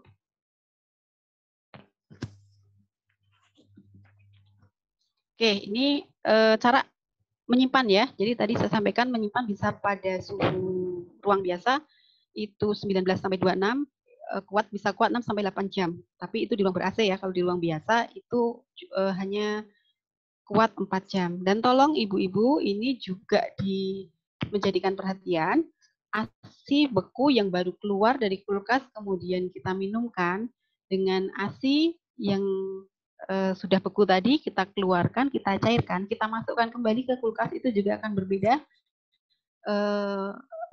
berbeda waktu atau suhu pada penyimpanannya. Jadi betul di sini sudah saya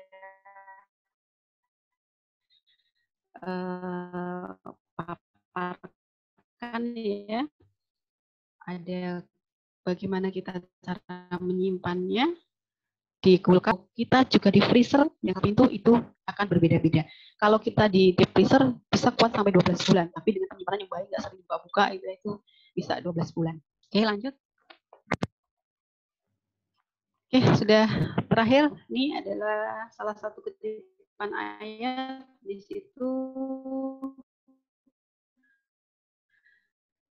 Allah akan meninggikan derajat orang yang berilmu. Semoga pada hari ini kita termasuk menjadi golongan orang di dalam jadi orang yang memang berjihad dengan ilmu yang kita miliki masing-masing ya. Kalau dari kebidanan ya berjihad dengan ilmu kebidanannya. Kalau mungkin ada yang perawat dari berjihad ilmu keperawatan atau mungkin yang lainnya. Oke, saya akhiri untuk pemaparan saya yang terkait upaya peningkatan kesehatan pada masa nifas dan menyusui di COVID-19. Kalau ada kata yang salah atau mungkin sesuatu yang kurang berkenan, mohon dimaafkan. Terima kasih Ibu Konita.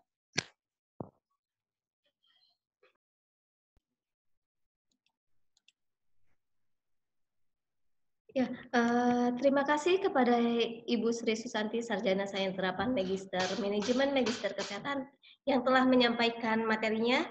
Sebelum memasuki sesi tanya jawab, mari saksikan terlebih dahulu selayang pandang Poltekkes Aisyah Banten.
Demikian selayang pandang dari Poltekkes Aisyah Banten.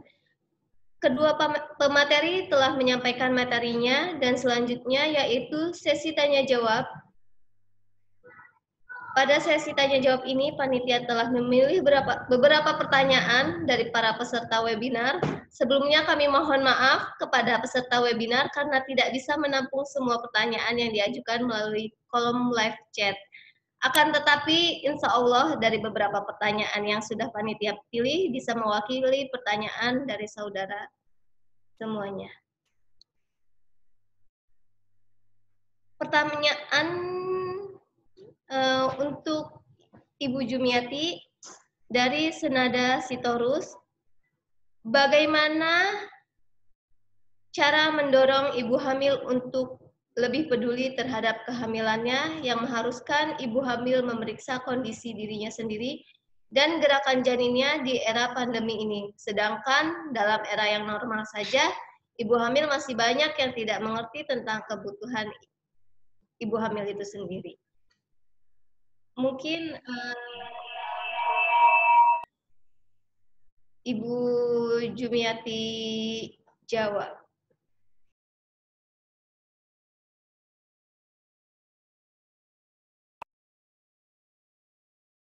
Terima kasih kepada Bu Konita, terima kasih kepada saudara Senada Sitorus atas pertanyaannya. Bagaimana cara mendorong ibu hamil untuk lebih peduli terhadap kehamilannya yang menghasilkan ibu hamil memeriksa kondisinya sendiri dan gerakan janinnya di era pandemi ini? Caranya untuk kasus ini, bidan memang harus tahu terlebih dahulu ibu hamil yang akan kita lakukan asuhan, benar-benar mengenali bagaimana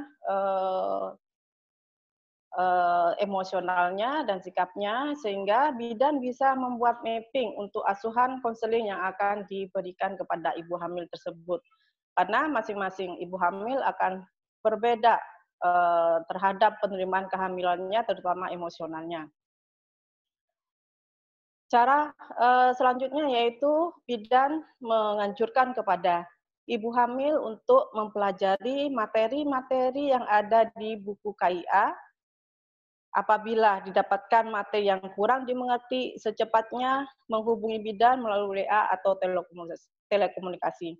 Bagaimana cara mengetahui kesejahteraan janin atau gerakan janin di era pandemi ini? Bidan bisa memberikan panduan kepada ibu hamil tersebut melalui WA.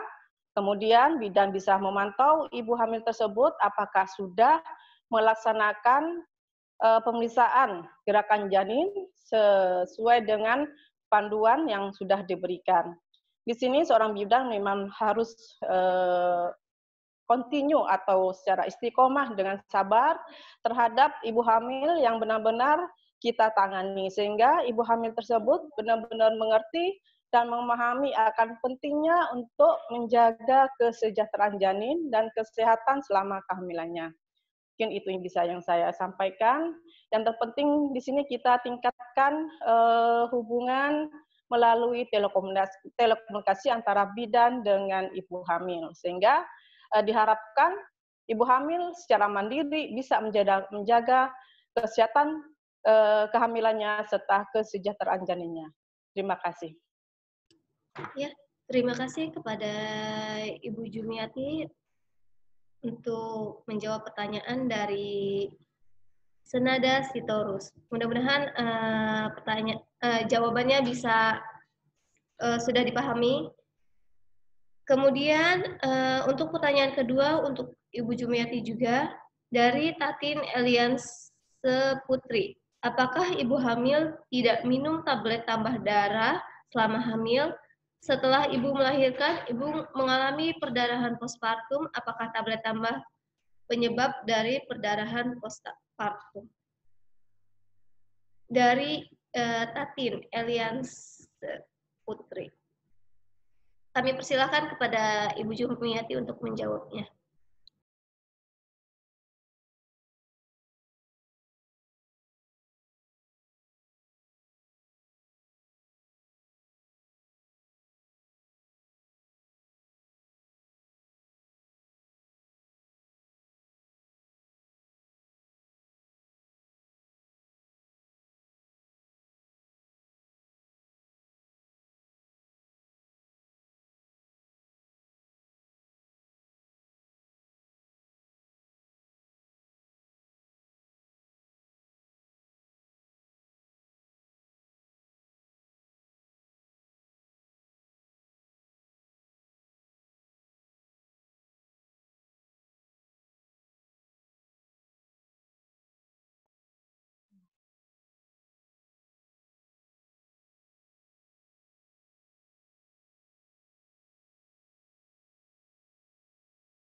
Terima kasih kepada Saudara Tatin yang sudah menanyakan pertanyaannya. Di sini kita ketahui bersama bahwa proses kehamilan berlangsung selama kurang lebih 40 minggu. Sedangkan program pemerintah menganjurkan kepada ibu hamil untuk minum tablet tambah darah minimal 90 tablet.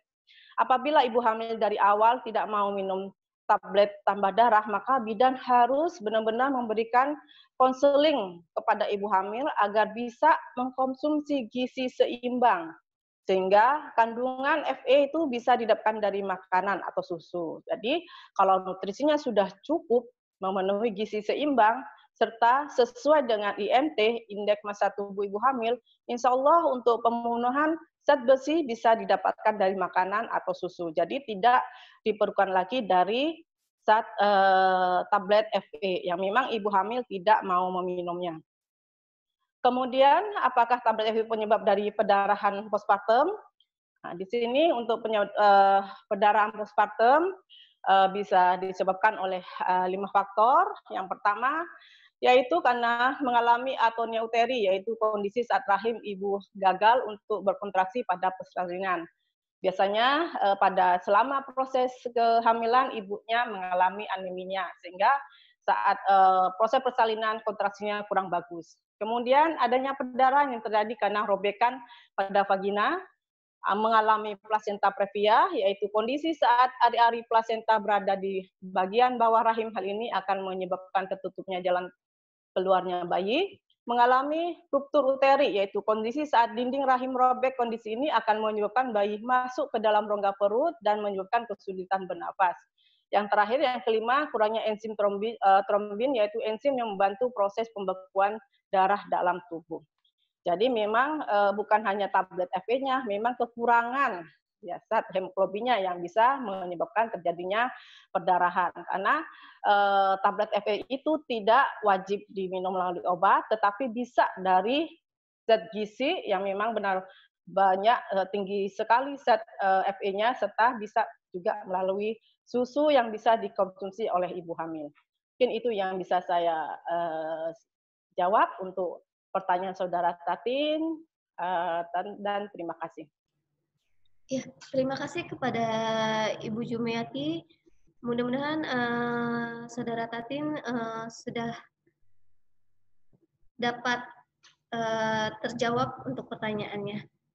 Untuk pertanyaan berikutnya untuk Ibu Sri Susanti dari Eni Kusuma Mastuti Banyu Biru. Bagaimana solusi terbaik jika seorang ibu nifas terkena COVID-19 harus diisolasi, padahal harus tetap menggalakkan ASI eksklusif? Apakah ASI-nya aman?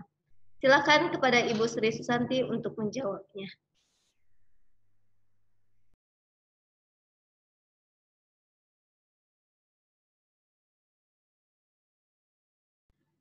Ibu Santi, maaf, itunya di unmute dulu. Sudah terdengar Ibu Konita?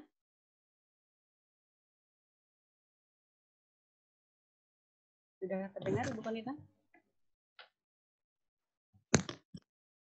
Oke ya, tadi pertanyaannya apakah ibu yang terkonfirmasi COVID masih diperbolehkan untuk menyusui gitu ya. Memang kan dalam penelitian sampai saat ini bahwa corona itu memang tidak ditularkan melalui ASI ya, tetapi memang droplet yang disebabkan terpaparnya dari ibu dan mungkin ke bayi. Kalau memang ibunya diisolasi, tadi diisolasi di rumah sakit atau di rumah ya Ibu Nita ya?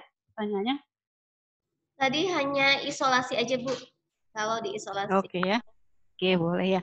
Jadi memang kalau ibunya sudah positif terkonfirmasi virus COVID, ya itu memang ASI perah dianjurkan ya. Kalau memang ibu yakin bisa menjaga higien dengan baik, kemudian alat yang dipakai juga baik, itu bisa dipertimbangkan untuk pemberian ASI ya. Tapi kalau misalkan memang ibunya tidak tidak yakin untuk itu ya, itu juga sebenarnya pertimbangan susu formula barangkali masih diperbolehkan gitu ya. Tetapi untuk yang terbaik tetap harus ASI gitu ya. Karena memang dari penelitian-penelitian tadi virus itu memang tidak disebarkan melalui ASI itu sendiri, tapi bagaimana menularnya melalui case per case gitu ya, orang ke orang. Nah, jadi diupayakan tidak menyusu secara langsung gitu ya, dan tetap memperhatikan protokol seperti itu. Oke, yang kedua itu ada pertanyaan lagi Bu Konita? Ada Ibu. Untuk pertanyaan kedua dari Kasmiati dari Akbit Lapatau Bone Sulawesi Selatan. Wah, ini jauh juga ya Bu. Apakah ibu yang tertular COVID-19 mengalami perubahan pada produksi ASI-nya, dan apakah ada perubahan kandungan ASI yang disimpan pada ruangan segar dan ruangan beku? Mungkin langsung untuk menjawabnya. Baik, Mbak Kasmiati ya, Mbak Kasmiati dari Akbit Bone Sulawesi Selatan ya, selamat datang, selamat bergabung. Ini pertanyaannya bagus sekali ya. Bagaimana ibu yang tertular COVID apakah mengalami apa tadi ya? Mengalami produksi ya? Oke. Kita ketahui bersama bahwa produksi ASI tadi sudah dipaparkan bahwa salah satu penyebabnya adalah faktor psikis ibu ya. Jika memang dalam keadaan COVID-19 itu ibu mengalami gangguan psikis, tentunya itu akan berpengaruh ya. Karena kan kita tahu manajemen laktasi yang berhubungan dengan pengeluaran ASI adalah hormon prolaktin dan hormon oksitosin. Kalau memang ibunya stres, ibunya mengalami hal-hal yang tidak nyaman, itu akan menurunkan hormon-hormon tersebut sehingga ASI tidak bisa keluar dengan lancar. Kedua, apakah ASI yang disimpan dalam ruangan segar dan ruangan beku itu akan berbeda? Ya, tentunya berbeda ya. ASI yang terbaik adalah ASI yang keluar langsung dari payudara dan tidak terlalu lama disimpan, gitu ya. Itu adalah ASI yang terbaik. Jadi kalau ibu-ibu memang maksudnya tidak harus memompa setiap hari bisa ketemu dengan bayinya, gitu ya, itu diupayakan secara langsung. Tapi kalau memang ibu itu harus bekerja, harus bolak-balik jauh, itu yang menjadi pilihan alternatif adalah susu yang diperah kemudian disimpan di ruang beku ya. Karena kita tahu kan tadi kalau di suhu ruang kita nggak bisa sampai lebih dari 8 jam. Ya, padahal mungkin ibu bekerja bisa lebih dari 8 jam atau bolak-balik dari pagi sampai sore. Nah, itu yang kita pertimbangkan ya. Suhu ruang itu masih cukup bagus atau dibekukan itu juga cukup bagus ya, masih bagus ya dibandingkan susu non ASI gitu ya, karena memang ASI sudah disetting sesuai dengan apa yang dibutuhkan oleh anak kita ya. Jadi saya garis bawahi untuk Mbak Kasmiati, bagusan mana ASI yang segar sama yang sudah disimpan yang beku, tentunya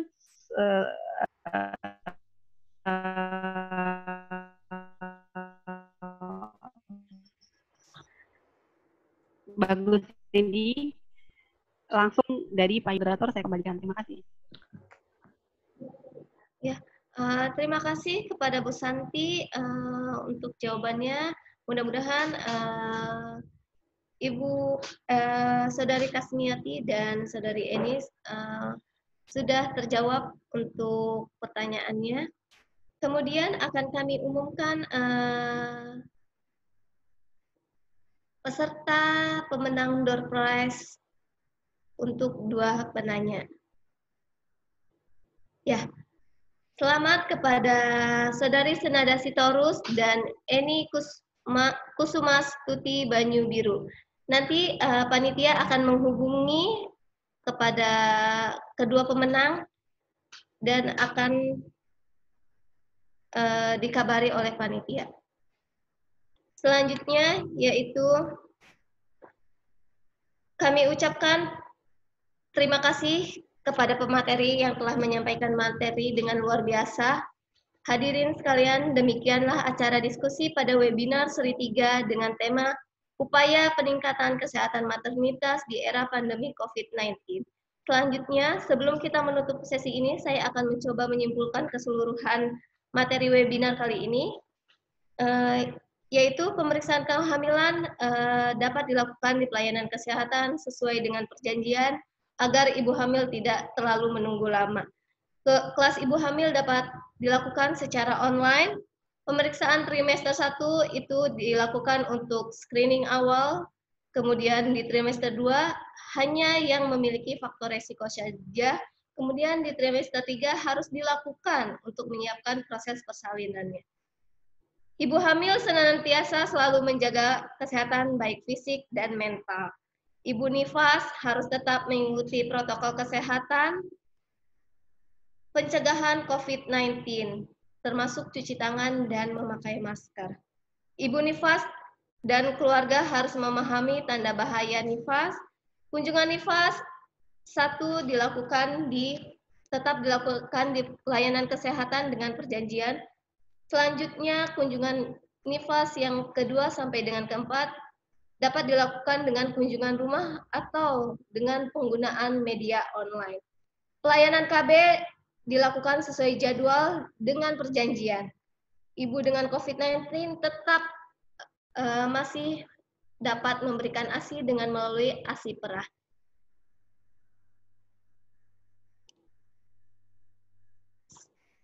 Ini untuk informasi untuk absensi dan serta materi bisa dilihat di slide. Pastikan email yang dicantumkan dalam link absensi sudah benar dan aktif. Sertifikat akan kami berikan ke email para peserta yang sudah mendaftar dan mengisi link absensi evaluasi. Pastikan juga nama yang tercantum dalam absensi sudah benar karena itu nama yang akan tertera dalam sertifikat. Kami mengucapkan terima kasih kepada para pemateri yang telah memberikan banyak informasi kepada kita semua.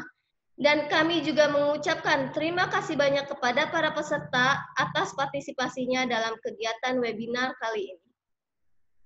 Akhirnya, saya Konita selaku moderator mohon undur diri. Mohon maaf jika dalam menjalankan tugas terdapat kesalahan kata yang kurang berkenan. Jangan lupa untuk mengikuti webinar seri 4 dengan tema upaya peningkatan kesehatan lansia di era pandemi COVID-19. Maju bersama Poltekkes Aisyah Banten. Mari bergabung dengan kami di program studi D3 Kebidanan, program studi D3 Rekamedik dan Sistem Informasi, dan program studi D3 Fisioterapi.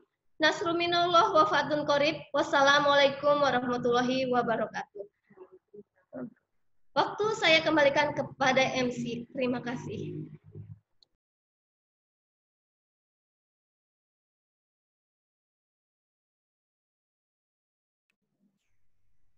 Baik, terima kasih kepada Ibu Konita Masdar Kebidanan yang telah membantu jalannya seminar pada hari ini. Juga kepada narasumber, terima kasih kepada dua narasumber kita untuk kesediaan memberikan materi yang insya Allah bermanfaat untuk kita semua. Hadirin sejenak, mari kita saksikan terlebih dahulu selayang pandang dari Poltekkes Aisyah Banten.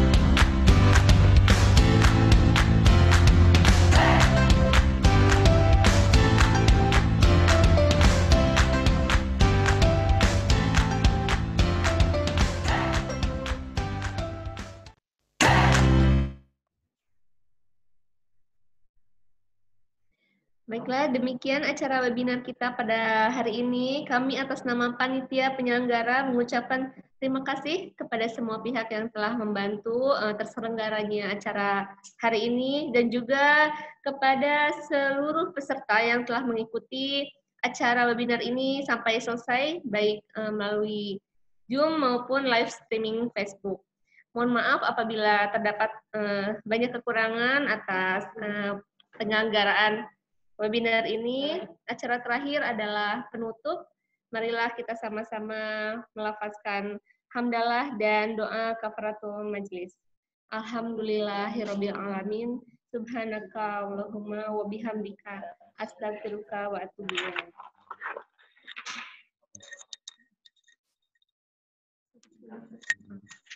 Saya Pegang Hida, mohon undur diri. Mohon maaf atas tutur kata yang tidak berkenan. Terima kasih atas perhatiannya. Nasrul minallah wa fatun qarib. Wassalamualaikum warahmatullahi wabarakatuh. Dipersilakan untuk foto bersama.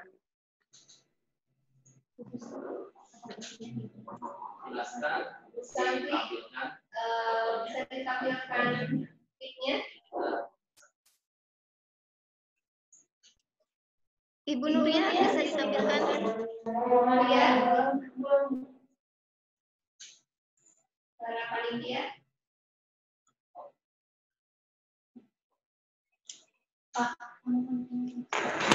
Aku di mana aku? Ente di mana ente? Oh ente fotonya itu. Ente di mana ente? Masa berdua? you.